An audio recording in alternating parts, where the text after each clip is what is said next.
Vendor booths can be a great way to get in front of a lot of people, but how do you make that booth successful?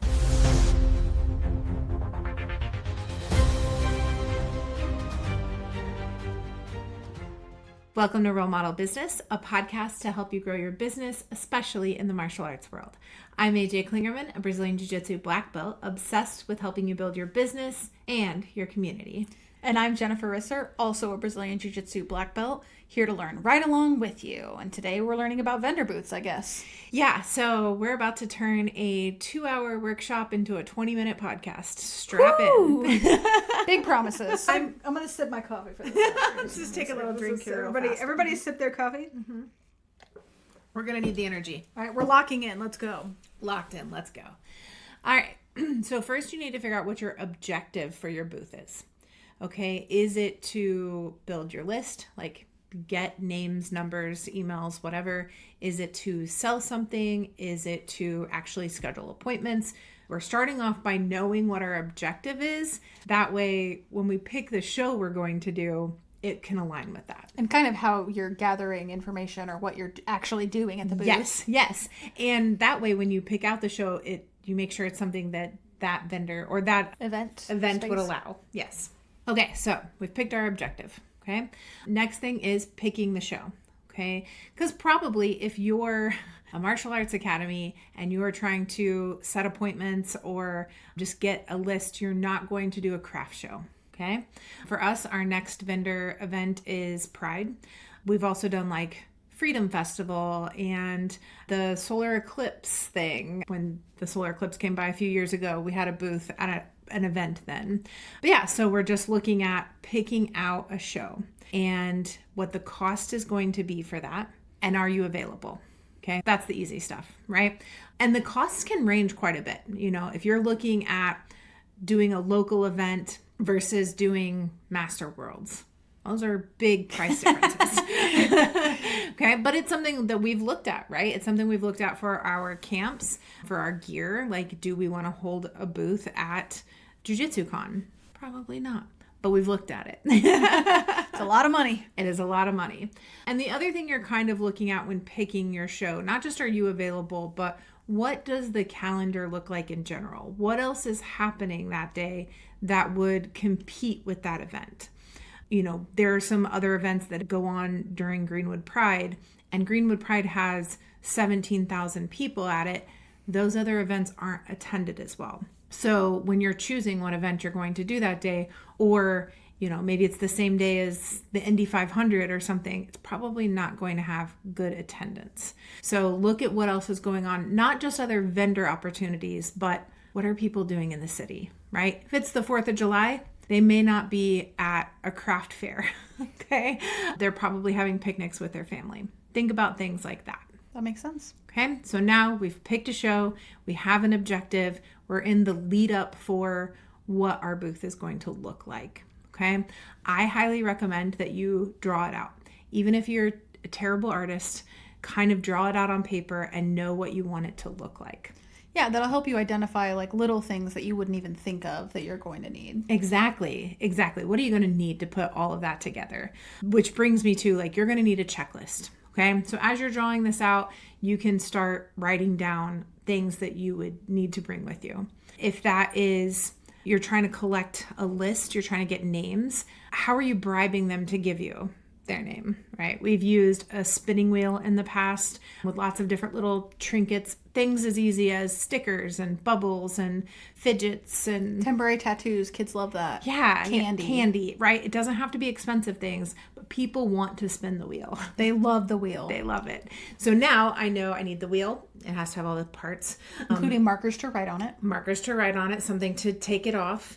I'm going to need all of the candy and trinkets and all of that. We have little signs that say, scan this QR code. Where does that QR code go? Okay. You need a landing page for that, but you're kind of writing all of this down and making a check sheet that you have and that you can use for every time you have a vendor booth. Okay. So you can make sure if we don't make a check sheet, or if we don't look at the check sheet, I'm going to forget a hammer every single time. Absolutely. Now, could I buy a hammer that just stays with my vendor booth stuff? Yes. Do I? No, I take my hammer from home every time. Actually, I buy a hammer most times because I've forgotten it. Usually you send someone. Yes, yeah. Shout out to Nick. Thanks for buying us a hammer probably at least twice. But other things you might not think of, like paper towels. People are going to spill something in your booth. Trash bag. A trash bag, that's perfect. And like we said, like markers. You also might need some cardstock paper in case you have to like make a quick sign. Sharpies, scissors, tape. Bungee cords to hang your sign. Yes. Yeah. Or like rope of some sort. Mm-hmm. Do you have a banner that you're going to put up? All of these things you're trying to draw it out and make sure you know what it looks like. Mm-hmm. Do you need shelves? Do you need a table? Okay. I have a full vendor sheet. So when you're asking the show, like what all they provide or what the show looks like. So if you are interested in receiving that, message me and I would be happy to get you a free copy of the vendor questionnaire. Also, quick sell. We actually recorded your workshop that you did on this entire topic the other day, and it's like over an hour of information, and that's going to be on your Patreon, right? Yes, yeah. So if you want to be in the business portion of the Patreon, there's already a few videos up there, and as I do my monthly workshops, we'll record them and put them on that Patreon. Sorry, I was just thinking of it in the moment. No, that's great. That's great. I appreciate it. So we're designing this check sheet. We're making sure we're looking at it every time. I would even, after you draw it out, if you can, do a dry run, right? Go ahead and set up your booth, see what it looks like, step back. Does it look like something that someone wants to approach? And now you have the visual of like, oh, what else do I need? Do I need things to make it have different levels, right? That's going to draw people in. Do I know how to put my tent together? Yeah. And you're also going to, in the prep and the lead up, think about staff. Like, are you the only one running your booth? Are you going to have help? If it's just you, can you put your booth up by yourself? Okay. The answer is probably no if you have a tent. Sometimes the neighbors at the event will help you put it up, but if you can have a staff, that's going to be helpful. Also, if you have to use the restroom in the middle of the show, what do you do if you're the only one? So these are things that you're thinking about in the lead. Okay. Speaking of staff, do you need to have any kind of training day? Okay. Do you need an hour with them where you talk about the things you want them to say? You make sure they have the knowledge of what you're trying to accomplish. If you're running deals, if you've got events coming up. Yeah. And just making sure that like they're saying the right things. Also talking about what they should wear to the event. Are you providing a shirt? Do they have a team shirt that they would wear? Do you want them wearing their gi? I don't know. But being able to get that across is very helpful. Now that you know when the event is, what your booth's going to look like, all that stuff is done, we're going to start marketing it. We're starting to tell everyone, okay? You want to tell everyone that you're going to be at this event. Okay, so we're going to post it on our social media. We're going to send it out in our marketers trio. If we are doing networking events, we're going to tell people there. And you are asking not just random people to come see you, because obviously you're trying to build your list or bring in new customers, whatever, but you want your current customers to come and see you too. So that gives them an opportunity to stop by and see you. Maybe you bribe them with something. I did a vendor booth for years at the fair for a chiropractor I worked for. And for an entire week, we would be out there doing scans. And if a current patient stopped by, we'd give them a free t-shirt. It's very cool. Yeah. So if you want to give out free t-shirts to your members, even if you give them a specific sticker or a button or something like that, just as like a thank you for stopping by, you might also even just have bottles of water that you could give them. Just anything that's like an appreciation token. Also make sure to take a picture with them and post it on social media. We'll talk more about that later. But tell everybody that you're going to be there and invite them to come see you at the booth. I believe that bodies equal bodies. Okay. So when people see a crowd, when they see a line, they are interested in what's happening and want to come up to your table. So obviously you have to be careful of this too, because sometimes people just will stand and want to talk to you and hang out because they like you, which is a good thing. But we need to make sure that we're able to see the new people coming up as well. Yeah, totally. Yeah. Sometimes you have to sort of like guide them. Yeah.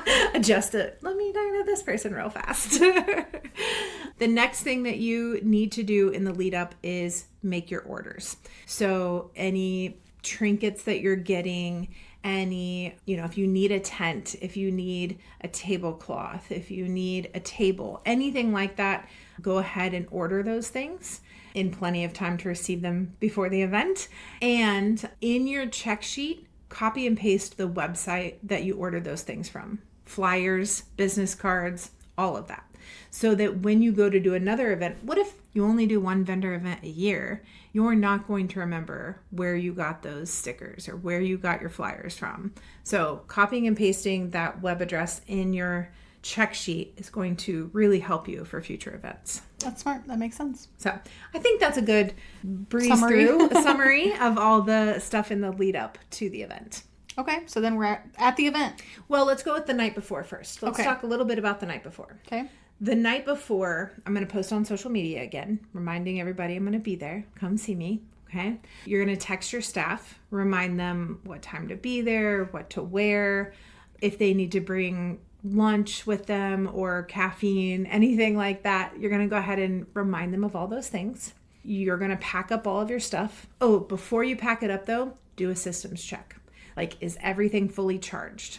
If you're going to be using a QR code, scan the QR code. Make sure it's going to the right place. Like, we're system checking everything. Also backing up with the QR code thing. Like, that's what we do. We have a QR code. They scan it. They enter in their information. But that sometimes fails, right? There are thousands of people at some of these events that we go to, and everybody's on their phones. So sometimes the internet is not great. Okay, so we also have paper versions for people to be able to fill out by hand. Also, maybe their phone died or they don't have a smartphone or whatever the thing is. We don't want that to be a barrier. Okay, so now it's the day of. Now it's the day of. We're all packed up, ready to go. We're going to get an early start because potentially something might go wrong, or you might realize you did forget something. Forgot your hammer. Gotta go buy one. Forgot your hammer. Okay. Once you get everything set up, you're going to take a picture of it. Okay. This picture can be used for future setup. It can also be what you're posting on social media. This is what our booth looks like. Be sure to stop and see us. Give people kind of directions. We're right across from the stage. We're really close to the kids' corner. Whatever it is, kind of guide them so that they know where to find you. But post that picture. You're going to post all day long. Okay. If you are familiar with Gary Vaynerchuk, he's a really big content creator. He always says, document, don't create. Okay. And this is going to be a perfect opportunity for you to do that. You're going to document all day long. Document when your customers come to see you. Take a picture with them, post it. Okay. You might get really busy, but as much as you can do this, the more the better, right? My old business coach used to always say, he who shows up the most makes the most money. Okay, so you're going to show up constantly through this event. Sometimes that makes people come, right? Like, they're seeing it and they're like, oh yeah, that event's today. We should go. It doesn't until this time. Okay, so you want to be constantly promoting and talking about it. Okay. Also, we've already mentioned we're not above bribery. We can give our current customers a little gift, or giving a gift in exchange for people's name and number. Those leads that you're collecting in exchange for a temporary tattoo might not be the best leads. There might be several that are kind of trash, but you will accumulate enough good leads that it's going to be worth it. Absolutely. So I know that some people are like, well, I don't want to just get 600 trash leads, which 600 leads is what we've had at multiple events, but we've also made well over $10,000 from our Pride booths alone. So I'd say it's worth it.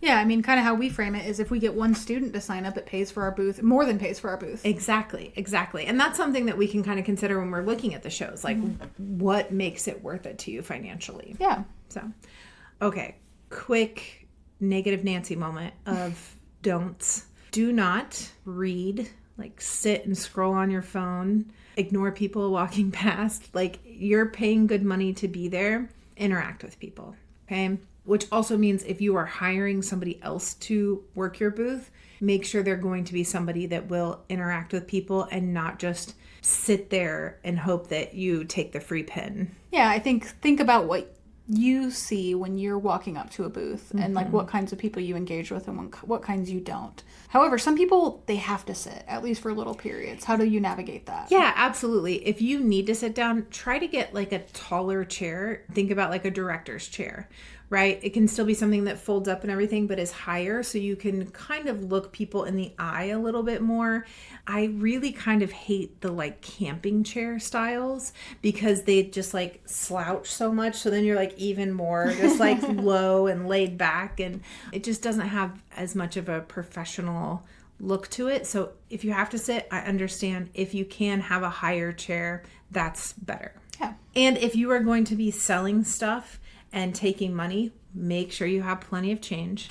Make sure you have multiple ways that people can pay you, Venmo, PayPal, Zelle, Cash App, whatever that is. Credit cards, obviously, cash. My advice is wear a fanny pack and keep that cash on you. It's really easy for a cash box to walk away. Oh, yeah, absolutely. Yeah. Other things to do while you're out there is network. Go around, if you have the availability, go around and meet the other people at the booths.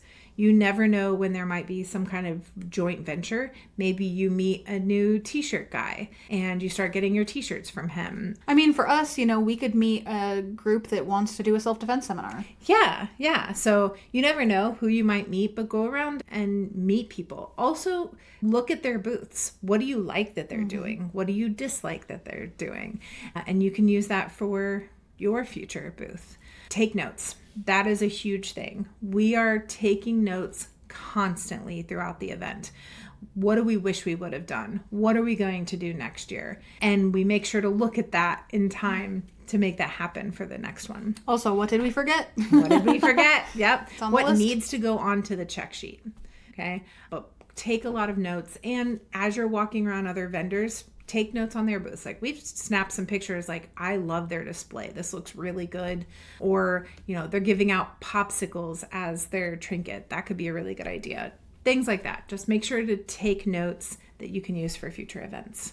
And when it's all done, treat yourself. You've worked hard. Your staff's worked hard. Go out to dinner. Okay. After the show's over, try to do a little something to treat yourself. If you're not able to that night because you have other obligations, or maybe everybody just wants to crash, try to do a little something special, especially for your staff, especially for the ones that like went above and beyond. Yeah, treat yourself. Treat yourself. Okay, that's it. We're done, right? No, there's probably something else. Of course there is. After the event, we've got to follow up, right?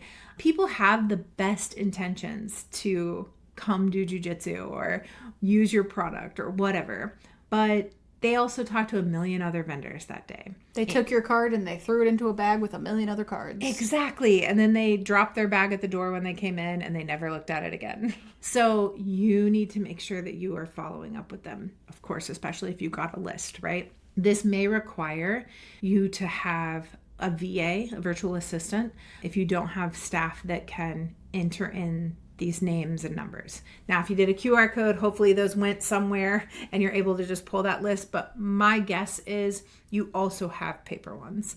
So you need to be able to input those so that you can actually follow up with people. And you should be sending them an email within 3 days of the event, just as a reminder of who you are. Hey, it was really nice to meet you at the show on Saturday. Just wanted to remind you who we were. Maybe send a picture of your booth with you in it so that they're like, oh yeah, I remember them. Then a couple days later, I would send out another email with a special offer. So the first message is not meant to be salesy. It is just meant to keep you top of mind. And then the next one can be an offer. This offer is only for people who attended this event, and it's only good for either a limited time or a limited number. Okay, so like this offer is good for the first 17 people, or this offer is only good for the next 7 days. Whatever that looks like, make sure it is limited, because one of my favorite quotes is something that can be done at any time is often done at no time. Okay, so if you can do it whenever, you're probably never doing it. Okay, so make sure that you give some sort of ending to that offer, whether it's a date or a number. Yeah, give a little urgency. Yeah. And then put them on your marketer's trio so that you market to them until they buy or die. And honestly, you're going to keep in contact with them afterwards, right? Start building a relationship with them. We have had people that we meet at a vendor event, and then we're emailing them all year long. We meet them again at the next year, and they're like, oh yeah, I've been getting your emails. And then 6 months later, they come into the gym. So we have been building that relationship with them because people buy from people they know, like, and trust. So that gives them an opportunity to get to know us. Yeah. That's it. I said so many words so fast. You did. It was so many things. Sorry, you barely got it at word and edgewise. I don't bring knowledge to this. But you've done a lot of the events, with me. Like, we've done them together, and I think they've been very successful. Yeah, I'm merely a jester. Here to entertain. Full of nonsense and tomfoolery. Okay, content corner piece for this week? Yeah, our content corner piece for this week is to do a carousel, which means like several different pictures, kind of describing how you got started, like how your gym got started or your business got started, and talk about a little bit like you wanted to do this for certain types of people, or like your why a little bit in there. Okay. You got started because of this. This is why you're doing it. And I think that can attract the right people to you. Cool. And then subscribe to the Substack, right? Yes. Yeah. Go ahead and subscribe to the Substack and this podcast if you're not already subscribed. Yeah, obviously. Obviously. Okay. Well, I think we did it. I think so. Does that wrap it up? I think so. All right. Well, you know what we always say. I do. If you build it, learn how to market it, get referrals, follow up with prospects, offer a great product, grow a community, they will come. Now get out there and get it done. We believe in you.